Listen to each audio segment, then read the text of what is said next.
All of you are getting the voice?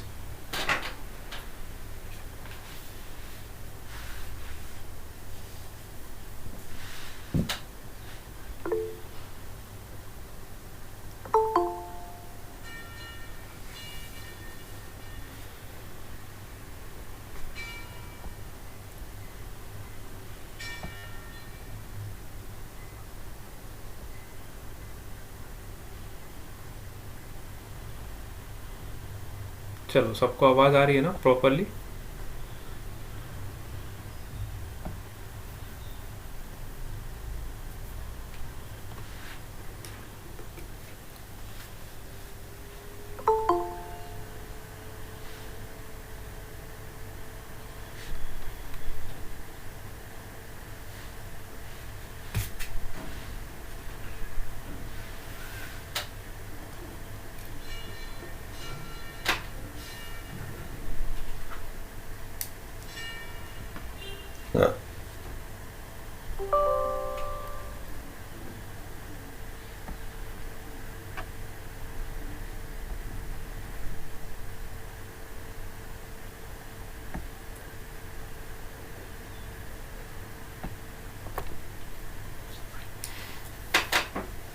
तो सुबह की क्लास में हम क्या डिस्कस कर रहे थे? हमने 3 तरह के सर्किट पढ़ लिए थे, है ना? तीनों तरह के सर्किट हमने डिस्कस करे थे। पहला जो सर्किट डिस्कस किया था that is pure resistive circuit. Secondary जो हमने डिस्कस किया था which is pure inductive circuit. And thirdly जो हमने डिस्कस किया था that is your pure capacitive circuit. ठीक है, ये तीनों पॉइंट्स हमने सुबह की क्लास में कवर किए। ठीक है,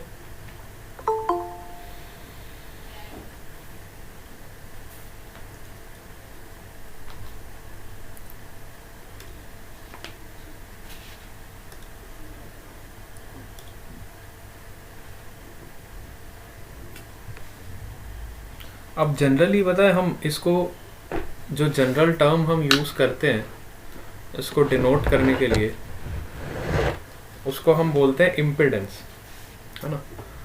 देखो, सब में रेजिस्टेंस तो होता ही होता है, चाहे आप प्योर रेजिस्टिव सर्किट ले लो, है ना, चाहे मैं प्योर रेजिस्टिव सर्किट ले लूँ उसका भी खुद का कुछ रेजिस्टेंस होगा, है ना, चाहे मैं प्योर इंडक्टिव सर्किट ले लूँ उसमें भी कुछ उसका रेजिस्टेंस होगा, जिसको हम किससे डिनोट करते थे?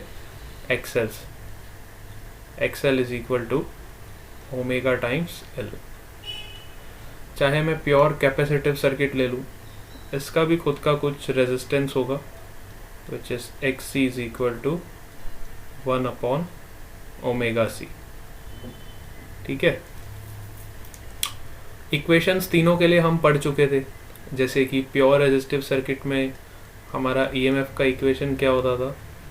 E not sine omega t. ठीक है, करंट का इक्वेशन क्या होता था? I is equal to I naught sine omega t. Similarly अगर मैं प्योर इंडक्टर की बात करूं तो इंडक्टर में हमने जो इक्वेशन डिराइव करी थी उसमें जो आपका करंट होता था वो लैग करता था 90 डिग्री से, है ना? हमने जो इक्वेशन डिराइव करी थी वो इक्वेशन हमें कुछ इस तरह की मिली थी। ईएमएफ का इक्वेशन तो सेम था, E is equal to E not sine omega t, but current का इक्वेशन कैसा मिला था हमें? I is equal to I naught sine omega t minus pi by 2, है ना? This was the equation of current in your pure inductor. Similarly अगर मैं pure capacitance circuit की बात करूँ तो वहाँ पे भी ईएमएफ का वैल्यू हमें सेम मिला था which is E not sine omega t, but अगर करंट की इक्वेशन की बात करूँ तो करंट का इक्वेशन हमें क्या मिला था? I naught sine omega t plus pi by 2।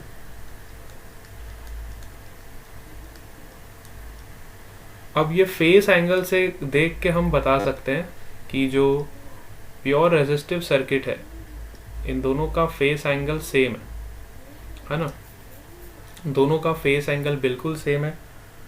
तो दोनों के जो वेक्टर्स होंगे है ना, जब हम इसका फेजर डायग्राम बनाएंगे तो दोनों के वेक्टर्स आपके इन लाइन आएंगे। यू कैन से it by face angle, face angle से ही हमें सब कुछ पता चलेगा है ना।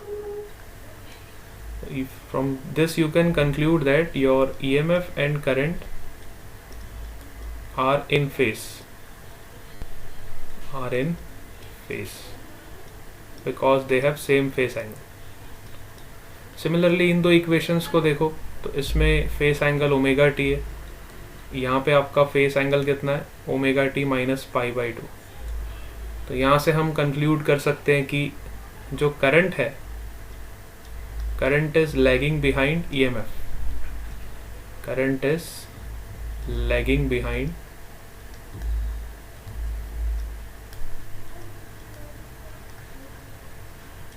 EMF by 90 डिग्री और यू कैन से पाई बाई 2 रेडियंस। ठीक है, तो करंट जो है वो EMF से पीछे चल रहा है। सिमिलरली इस इक्वेशन को देख के हम बोल सकते हैं कि जो करंट है वो पाई बाई 2 से आगे चल रहा है। ठीक है, इसके फेस एंगल को देख के हम बोल सकते हैं कि करंट इज लीडिंग EMF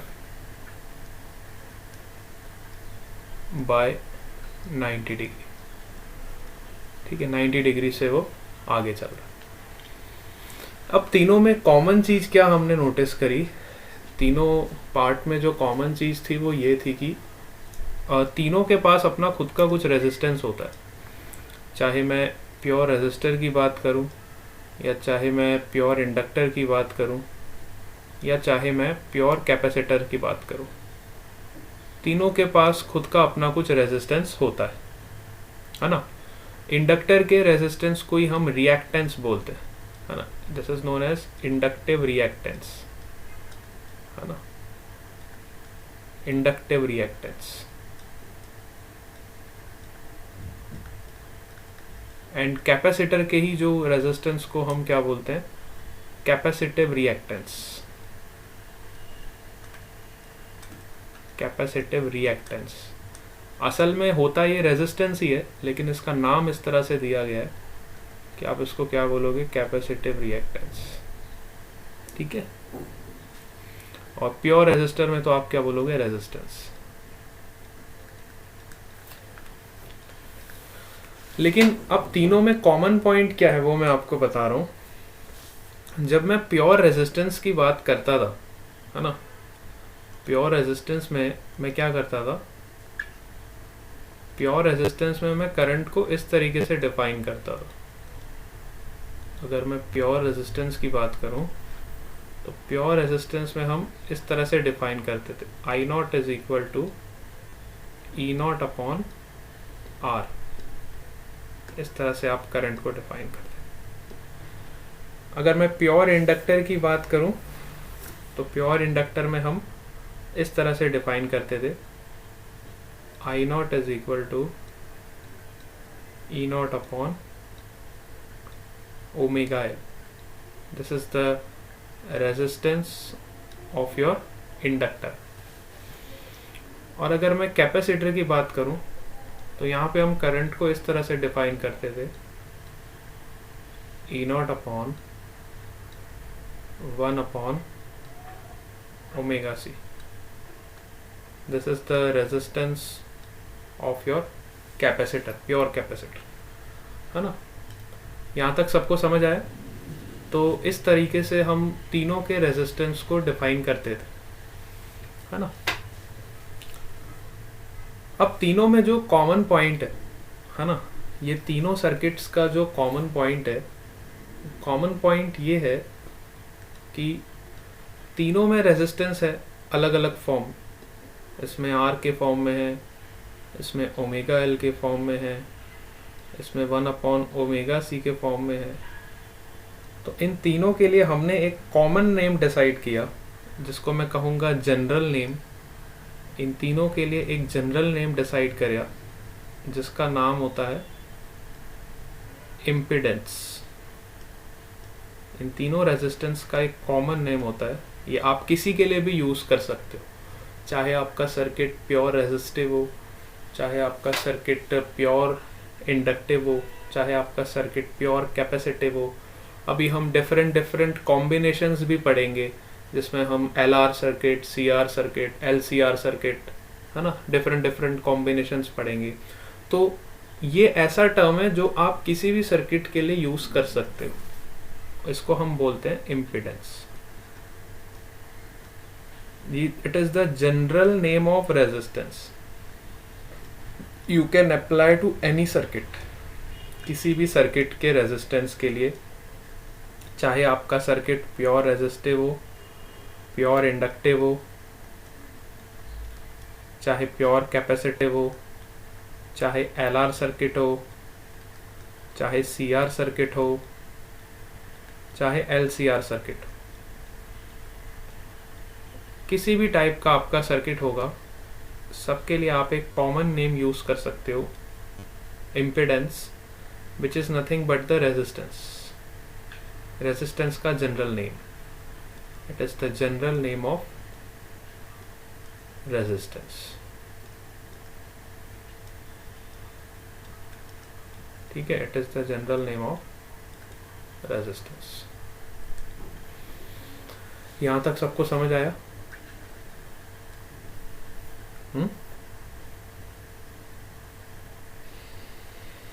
तो अब मैं क्या कर सकता हूं, अब जब मेरे को जनरल नेम पता चल गया है तो मैं तीनों इक्वेशंस को इस तरह से रिप्लेस कर सकता हूं। जैसे कि अगर मुझे I0 को डिफाइन करना है तो अब मैं इस तरीके से डिफाइन कर सकता हूँ, which is E0 upon Z, where Z is equal to R for pure resistive circuit,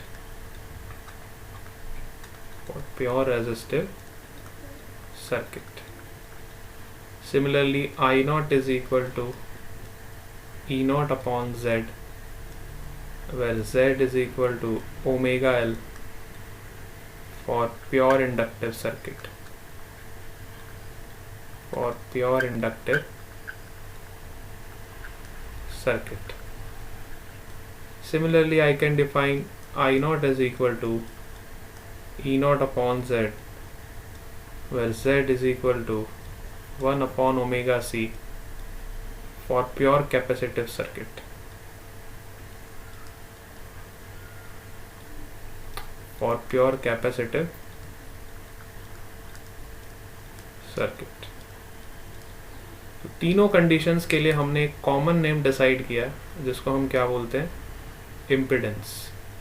इसी Z को हम क्या बोलते हैं, इम्पिडेंस। ठीक है, बात समझ आई सबको? तो अब तीनों के लिए मैं जनरलाइज इक्वेशन भी लिख सकता हूँ, क्योंकि मुझे बार बार इक्वेशन नहीं लिखनी पड़े तो मैं तीनों के लिए एक जनरल इक्वेशन लिख सकता हूँ, क्योंकि मुझे पता है तीनों के लिए आपका जो EMF होगा वो सेम होगा, that is E0 sign omega T. This EMF will be same for all the three circuits, whether it is pure inductive और इट इज प्योर कैपेसिटिव और इट इज प्योर रेजिस्टिव। तीनों के लिए हमारा जो EMF होगा बिल्कुल सेम होगा। डिफरेंस कहाँ पे आएगा, करंट की इक्वेशन में डिफरेंस आएगा। तो करंट का भी जनरल इक्वेशन में क्या लिख सकता हूँ, I is equal to I0 sine omega t plus phi, है ना। अब डिफरेंस किस में आ रहा है, फाई में डिफरेंस आ रहा है। समझ आ रही बात आप? तो जनरल इक्वेशन तो यही हुई ना। अब अगर ये सर्किट आपका प्योर रेजिस्टिव हुआ, अगर प्योर रेजिस्टिव सर्किट हुआ तो इसके लिए आपका फाई का वैल्यू 0 हो जाएगा करंट की इक्वेशन में, है ना। अगर आपका सर्किट प्योर इंडक्टिव हुआ तो इसके लिए आपका फाई का वैल्यू कितना हो जाएगा, -π/2, है ना। अगर यही सर्किट आपका प्योर कैपेसिटिव हुआ तो हमारा फाई का वैल्यू क्या हो जाएगा, प्लस पाई बाई, ठीक है। तो ये पूरे एंगल को हम क्या बोलते हैं, फेस एंगल। ये पूरे जो एंगल को हम क्या बोलते हैं, फेस एंगल।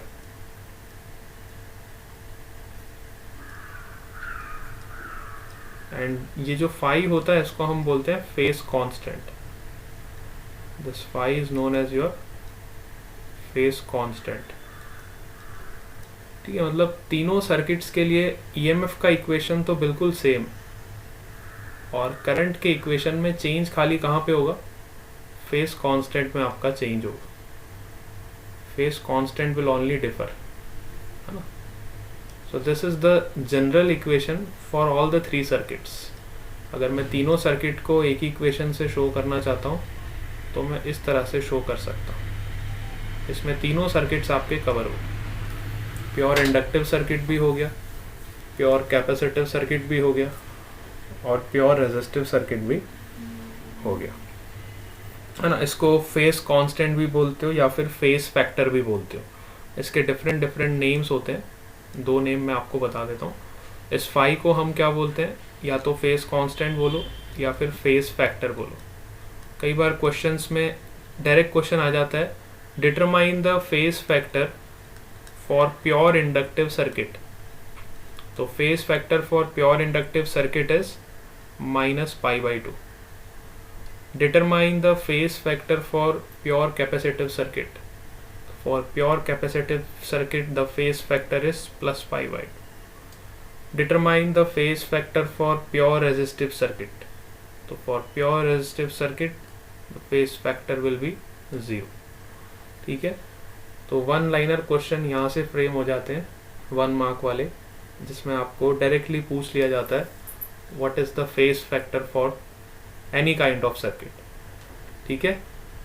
कई बार इम्पिडेंस वैल्यू आपको पूछ ली जाती है, what is the impedance value for pure inductive circuit if omega is given and inductance is also given, ठीक है। ओमेगा आपको दे दिया है, सपोज करो 50, इंडक्टेंस का वैल्यू दे दिया है 2 हेनरी, तो आपको इम्पिडेंस निकालना है, तो 50 × 2 करोगे तो क्या हो जाएगा, 100 हो जाएगा। तो this is the impedance for pure inductive circuit.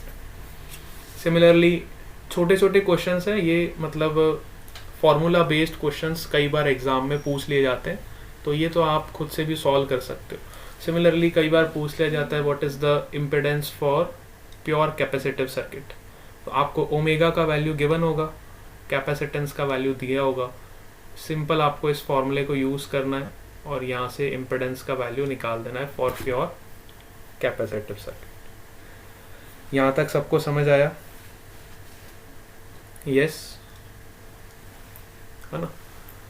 तो इस टाइप के 1 मार्क क्वेश्चंस आपसे पूछे जा सकते हैं। अब इनका फेस डायग्राम कैसे बनाओगे, तो फेस डायग्राम ऑलरेडी हम पढ़ चुके थे। अगर हमें फेस डायग्राम बनाना है तो हम सबसे पहले इक्वेशन को देखेंगे और फिर उसका फेस डायग्राम प्लॉट करेंगे, है ना। इक्वेशन के बेसिस पे ही आपका जो फेस डायग्राम है वो प्लॉट किया जाएगा। अगर प्योर रेजिस्टिव सर्किट है तो आपका फेस डायग्राम बिल्कुल स्ट्रेट आएगा, दोनों वेक्टर्स आपके बिल्कुल स्ट्रेट आएंगे, ठीक है। चाहे करंट का आपका वेक्टर हो या फिर ईएमएफ का आपका वेक्टर हो, ठीक है, दोनों वेक्टर्स आपके स्ट्रेट हो जाएंगे, ठीक है। सिमिलरली अगर आपको प्योर कैपेसिटिव सर्किट का पूछा जाएगा तो कैपेसिटिव सर्किट में आप कैसे बनाओगे, इक्वेशन को देख के बनाओगे, है ना। कैपेसिटिव सर्किट, पहले इंडक्टिव सर्किट का बना लो। इंडक्टिव में क्या होता है, आपका जो ईएमएफ होता है उसका वेक्टर होता है ओमेगा टी एंगल पे, रेफरेंस एक्सिस से ओमेगा टी एंगल पे एक वेक्टर बनाओगे, ठीक है। This will be your EMF vector, है ना। और जो करंट होता है वो पीछे चल रहा होता है ना ईएमएफ से। अगर प्योर इंडक्टिव सर्किट है तो current is lagging behind by 90 degree, तो यहाँ से आप 90 डिग्री फिर से टर्न हो जाओगे, यहाँ से 90 डिग्री फिर से टर्न हो जाओगे, तो ये आपका जो वेक्टर होगा यहाँ पे, ये आपका करंट का वेक्टर होगा, ठीक है, इसका एंगल कितना हो जाएगा, omega t minus pi by to, omega t minus pi by to. Similarly अगर हमें फेज डायग्राम बनाना है प्योर कैपेसिटिव सर्किट के लिए, तो रेफरेंस लेवल से पहले ओमेगा टी एंगल पे ईएमएफ का वेक्टर बनाओगे, और फिर इक्वेशन आपकी कैसी है, plus pi by two, means you have to turn 90 degree in anti clockwise direction, so you will reach here. ठीक है, तो करंट का वेक्टर आपका इधर कहीं आ जाएगा, ईएमएफ आपका इधर आ जाएगा, omega t plus pi by to. ठीक है, तो इस तरह से आप वेक्टर्स के हेल्प से भी इसको शो कर सकते हो, और इसी को हम बोलते हैं फेजर डायग्राम। ठीक है, फेजर का मतलब होता है rotating vectors. With the help of rotating vectors you can plot the EMF and current, and this is known as your phasor diagram. ठीक है, यहाँ तक सबको कहानी समझ आ गई? All of you got this?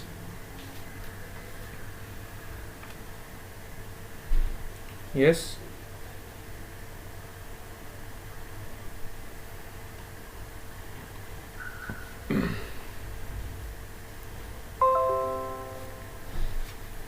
ठीक है, तो जनरली कई बार क्या होता है, बुक्स में ओमेगा टी वाला जो रेफरेंस लेवल से हम बनाते हैं, हम हमेशा ये रेफरेंस लेवल से बनाते हैं ना, रेफरेंस लेवल लेते हैं और उसके बाद हम इस वेक्टर्स को प्लॉट करते हैं रेफरेंस लेवल से लेके। ठीक है, लेकिन कई बार आपको डायरेक्टली प्लॉट कर दिया होता है, क्योंकि हमें पता है ना कि इस वाले केस में आपका जो है ईएमएफ आगे चल रहा है ना। अब आप देखो स्टेटमेंट को ना दोनों तरीके से मोल्ड कर सकते हो, या तो मैं कहूँ कि current is lagging behind EMF, या तो मैं ऐसे भी बोल सकता हूँ ईएमएफ इज लीडिंग करंट। दोनों का मतलब तो सेम ही हुआ ना, खाली इंग्लिश का चेंज हो गया।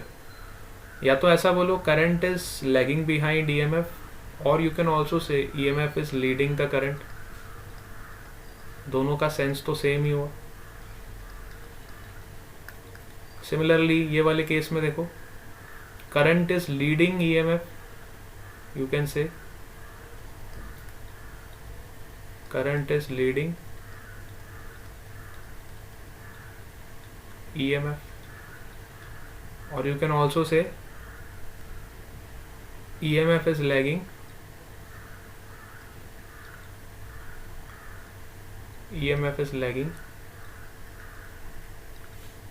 behind current।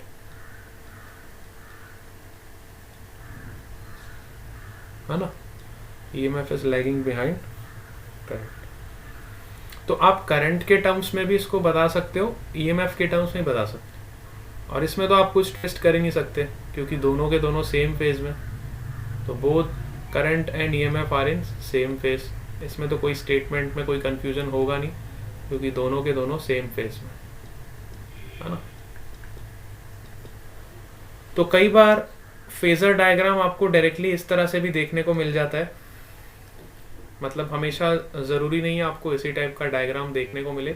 कई बार आपको डायग्राम इस तरीके का देखने को मिल जाता है। जैसे आपका प्योर इंडक्टर की अगर मैं बात करूं, तो प्योर इंडक्टर में हमें पता है जो आपका EMF होता है ना, प्योर इंडक्टर में जो आपका EMF होता है वो आगे होता है किससे, करंट से। EMF current is lagging behind you can say, और you can say EMF is leading current, है ना, EMF इज लीडिंग करंट। तो आप डायरेक्टली ऐसे भी शो कर सकते हो क्योंकि हमें पता है EMF करंट से आगे है, और कितना आगे, 90 डिग्री आगे है। तो you can plot like this also, EMF को इधर बना दो और यहाँ पे करंट को बना दो। तो यहाँ से हमें पता चल रहा है कि EMF is leading the current by 90 degree. ठीक है, अब यहाँ पे मैंने ओमेगा टी वाला टर्म बीच में नहीं डाला, क्यों? क्योंकि ओमेगा टी हम तब शो करते थे जब हम रेफरेंस लेवल लेके शो कर रहे। अब यहाँ पे मैंने कोई रेफरेंस लेवल नहीं लिया, मैंने करंट को ही रेफरेंस मान लिया, है है ना। ऊपर वाले फेजर में क्या था, मैंने करंट को रेफरेंस नहीं माना था, मैंने रेफरेंस एक्सिस अलग से सिलेक्ट करी थी। ऊपर वाले फेजर डायग्राम में और नीचे वाले फेजर डायग्राम में यही फ़र्क है कि ऊपर में मैंने रेफरेंस एक्सिस आपकी अलग से सिलेक्ट करी थी, करंट और ईएमएफ को मैंने अलग से शो किया था, ठीक है। This is the correct representation. Generally ऐसे ही रिप्रेजेंट करना चाहिए ताकि कोई भी कंफ्यूजन ना हो। बट कई बार आपकी बुक्स में इस तरह का रिप्रेजेंटेशन भी दे रखा होता है जिसमें करंट को ही रेफरेंस मान के वो ईएमएफ को शो करते हैं। तो अगर मैं करंट को ही रेफरेंस एक्सिस मान लेता हूँ तो अब मुझे पता है ना कि मेरा ईएमएफ जो है वो उससे 90 डिग्री आगे ही चलेगा। यहाँ पे मैंने करंट को रेफरेंस मान लिया, ठीक है। यहाँ पे करंट को रेफरेंस मान के फिर हमने फेजर डायग्राम बनाया, है ना। तो आपका डायग्राम इस तरीके का आएगा। सिमिलरली अगर करंट को ही रेफरेंस मान के मैं उसका डायग्राम बनाऊं प्योर कैपेसिटिव सर्किट का, तो इस तरह से आपको डायग्राम देखने को मिलेगा। अगर मैं करंट को ही रेफरेंस मानूं और प्योर कैपेसिटिव सर्किट का डायग्राम बनाऊं, तो हमें पता है प्योर कैपेसिटिव में जो आपका ईएमएफ होता है वो लैग करता है। कितने से लैग करता है? 90 डिग्री से। तो करंट को रेफरेंस मानोगे, so this is the phasor diagram for pure capacitive.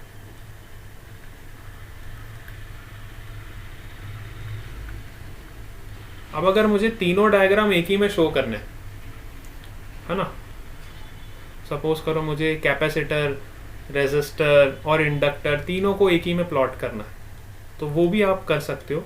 हम एक ही डायग्राम में तीनों को शो कर सकते हैं। किस तरह से शो करेंगे? सबसे पहले आप करंट को रेफरेंस मान लो, है ना। देखो, आप अगर करंट को रेफरेंस मान लोगे तो करंट तो तीनों सर्किट में सेम ही है। मतलब करंट का रेफरेंस मान के अगर हम ईएमएफ का आपका डायग्राम प्लॉट करें, तीनों सर्किट के लिए करंट एक्सिस हम आई ले लेते। अब हमें पता है अगर हमारा सर्किट प्योर इंडक्टिव हुआ तो उसमें ईएमएफ हमारा लीड करेगा 90 डिग्री से, ठीक है। इसको मैं EMF of inductive circuit L से डिनोट कर देता हूँ, ठीक है। अगर हमारा प्योर कैपेसिटिव सर्किट हुआ तो ईएमएफ आपका लैग करेगा, तो मैं यहाँ पे शो कर सकता हूँ this is your EC which is due to pure capacitive circuit. और अगर मैं प्योर रेजिस्टिव सर्किट की बात करूं तो उसका ईएमएफ बिल्कुल इस पे कोइंसाइड करेगा, है ना। इसका ईएमएफ इस पे बिल्कुल कोइंसाइड करेगा due to pure resistive circuit. तो तीनों का फेजर डायग्राम आप एक ही डायग्राम में शो कर सकते हो। यहाँ से तीनों की इंफॉर्मेशन मिल रही है, pure resistive circuit, pure inductive circuit as well as your pure capacitive circuit. This is all in one diagram. अगर एक ही डायग्राम में मुझे तीनों को शो करना है तो मैं इस तरह से शो करूँ, ठीक है। बात समझ आई आपको? यहाँ तक सब क्लियर हो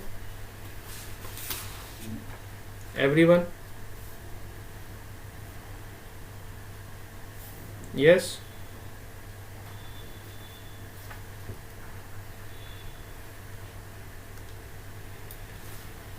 वेरी गुड। तो इस तरह से आप ऑल इन वन डायग्राम भी शो कर सकते हो जिसमें तीनों सर्किट्स को एक साथ शो कर सकते हो। अब हम डिफरेंट कॉम्बिनेशंस देखते हैं, है ना। कॉम्बिनेशन स्टडी करेंगे क्योंकि जनरली जो कंपटीशन लेवल पे क्वेश्चंस आते हैं वो कॉम्बिनेशंस के ज़्यादा आते हैं। सिंपल कैपेसिटिव सर्किट या रेजिस्टिव सर्किट के क्वेश्चंस काफ़ी कम आ जाते हैं। एक क्वेश्चन हम सिंपल भी देख लेते हैं ताकि हमें पता चल जाए किस तरह का क्वेश्चन आ जाता है, ठीक है। एक क्वेश्चन हम सिंपल सा करते हैं, उसके बाद फिर हम कॉम्बिनेशन के क्वेश्चंस भी देखेंगे, कॉम्बिनेशन का कंसेप्ट पढ़ेंगे, फिर उसके क्वेश्चन। तो सपोज करो हमें ऑल्टरनेटिंग ईएमएफ का सोर्स दे रखा है ना। जैसे कि ऑल्टरनेटिंग ईएमएफ का हमें एक सोर्स दे रखा है, उसकी इक्वेशन हमको पता है। इक्वेशन दी हुई है E is equal to 200√2 sine of 100t। इस तरह से हमें ऑल्टरनेटिंग ईएमएफ दे रखा है। and this alternating EMF is connected to a capacitor of capacitance 1 microfarad.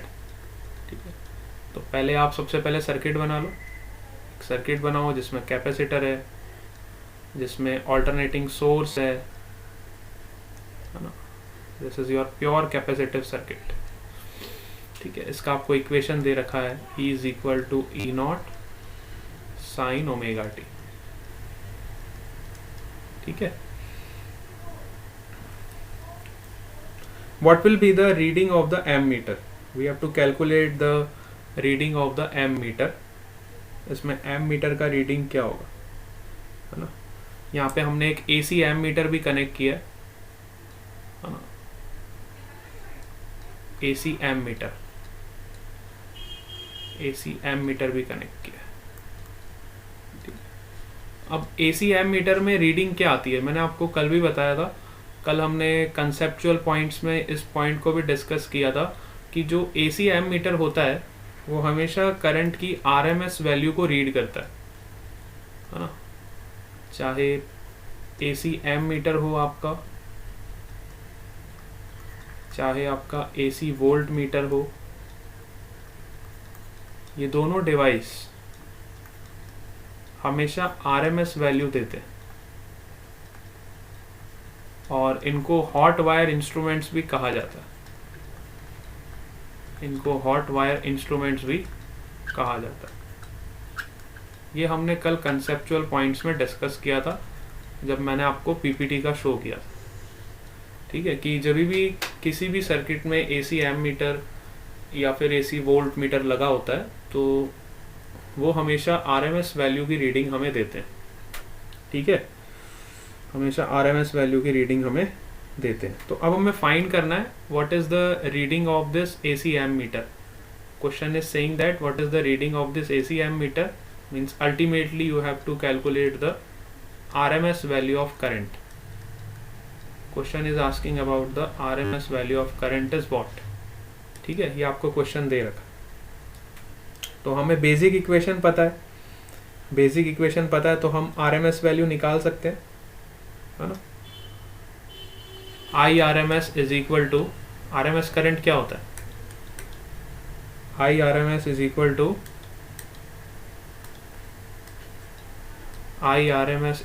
To ERMS upon Z. अब Z इज इक्वल टू क्या होगा यहाँ पे, क्योंकि ये प्योर कैपेसिटिव सर्किट है तो यहाँ पे Z की वैल्यू क्या होगी, Z की वैल्यू होगी यहाँ पे XC के बराबर, because it is a pure capacitive circuit. So you can write Z is equal to 1 upon omega C. तो ओमेगा का वैल्यू देखो हम यहाँ इक्वेशन से कंपेयर करके लेंगे. ओमेगा का वैल्यू हमें ऑलरेडी गिवन है क्वेश्चन के अंदर, so you can take it from here. देखो इस क्वेश्चन में आपको ओमेगा का वैल्यू गिवन है.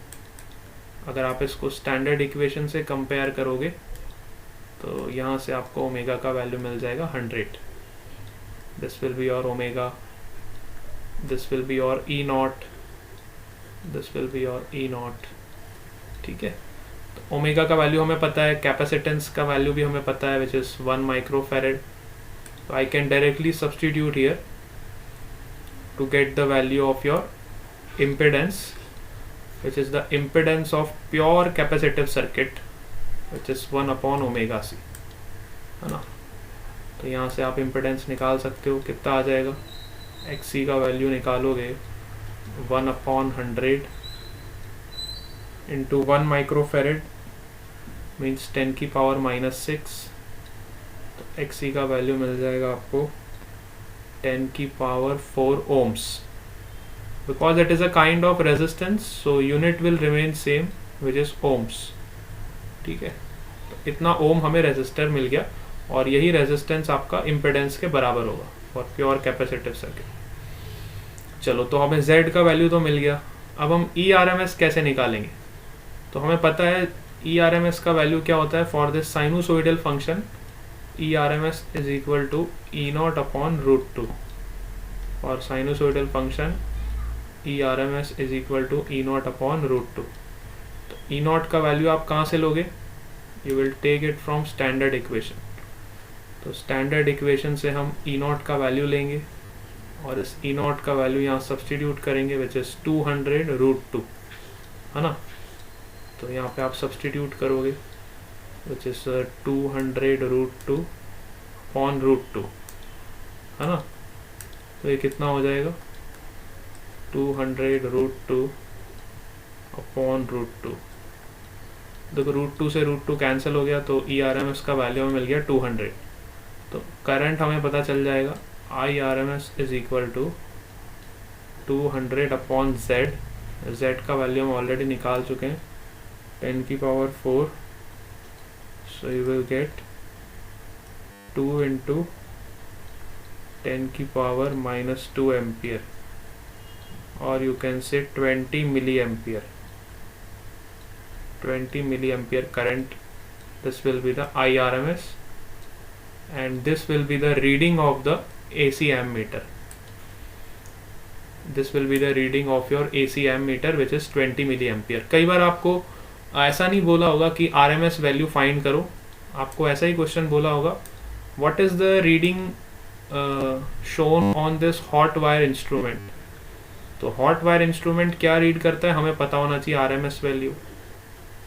तो हमेशा ज़रूरी नहीं है आपको RMS वैल्यू क्वेश्चन में मेंशन दिया हो, वो क्वेश्चन को ट्विस्ट भी कर सकता है। आपको इंस्ट्रूमेंट का नाम लेके बताएगा कि बोलेगा कि इस इंस्ट्रूमेंट से क्या रीडिंग आ रही है फाइंड आउट करो। अल्टीमेटली आपको RMS वैल्यू ही फाइंड करनी है। एग्जाम्पल सबको समझ आ गया? Everyone got this? यस और नो? एग्जाम्पल सबको क्लियर हो गया?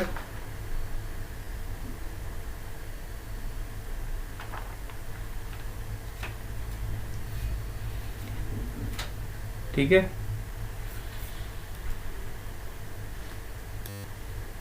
वेरी गुड, है ना। तो इस तरह से आप क्वेश्चन को सॉल्व कर सकते हो। सिमिलरली सिंपल क्वेश्चन आपको इंडक्टिव सर्किट पे भी मिल जाएंगे और इस तरह के सिंपल क्वेश्चन कैपेसिटिव सर्किट पे भी मिल जाएंगे, लेकिन जो कंपटीशन में क्वेश्चंस आते हैं वो इनके कॉम्बिनेशंस पे आते हैं। ठीक है, तो इसके बाद हम कॉम्बिनेशन स्टार्ट करेंगे नेक्स्ट क्लास में जब भी हमारी होगी, तो हम इसके कॉम्बिनेशंस पे डिस्कशन करेंगे। कॉम्बिनेशन में अलग अलग टाइप के कॉम्बिनेशंस पढ़ेंगे और उस पे ज़्यादा क्वेश्चंस आपके एग्ज़ाम में फ्रेम होते हैं। ठीक है, तो आज हम क्लास को यहीं पे एंड कर रहे हैं। नेक्स्ट क्लास में हम डिफरेंट कॉम्बिनेशंस की बात करेंगे। ठीक है, okay, bye bye to all of you.